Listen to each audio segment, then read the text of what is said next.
যে তিন শ্রেণীর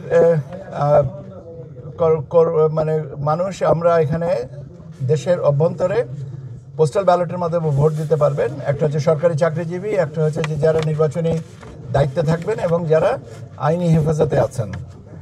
তো এইদের জন্যে যে আমাদের অ্যাপ, যেটা আমরা সেই অ্যাপটা গুগল প্লে স্টোর থেকে, যেটা অ্যান্ড্রয়েড ফোন যারা ব্যবহার করি তাদের অ্যাপটা ডাউনলোড এখন করতে পারবেন।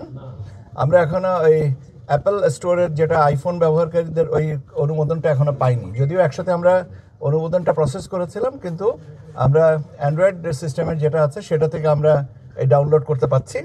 এবং আমরা আশা করছি যে আগামী তফসিল ঘোষণা পরপর থেকেই যারা দায়িত্ব পালন করবেন তারা এটা নিবন্ধন করতে পারবেন। এখানে একটু গ্যাপ আছে, সেটা হচ্ছে যে যারা নির্বাচনী দায়িত্বে থাকবেন এদের তালিকাটা তো আপনার প্রকাশ করা হয়, রিটার্নিং অফিসাররা করেন।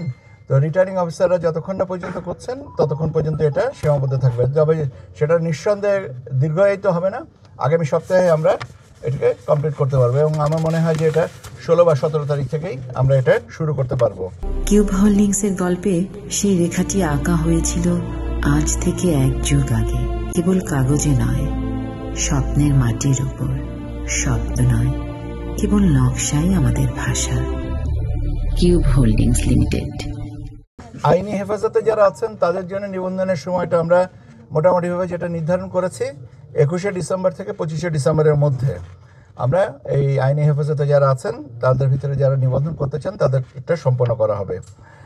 আর লাস্ট যে সেগমেন্টটা হচ্ছে যারা নির্বাচনের সরাসরি দায়িত্বে থাকবেন তাদেরটা আরেকটু সময় লাগবে। তার কারণ হচ্ছে যে ডেপ্লয়মেন্ট প্ল্যানের উপরে তাদেরকে নির্ভর করছে। আমরা তো ঠিক জানি না যে কাকে কোথায় কি ডেপ্লয়মেন্ট করা হবে।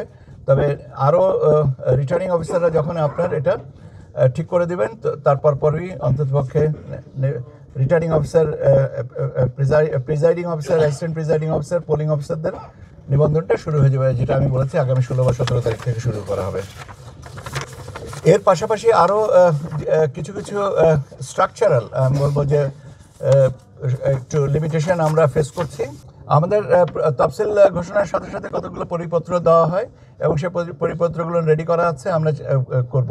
এবং লেভেল প্লেয়িং ফিল্ডের ক্ষেত্রে যে বিষয়গুলো প্রাসঙ্গিক হবে আমরা সবটুকুই নিশ্চয়ই নিশ্চিত করব, যাতে কেউ অন্ততপক্ষে কোনো অভিযোগ না করতে পারেন। এখন কথাটা হচ্ছে যে এটা তো আমাদের দিক থেকেও যারা এর সাথে জড়িত রাজনৈতিক দলের তাদেরও সদিচ্ছার ব্যাপার থাকতে প্রাসঙ্গিক।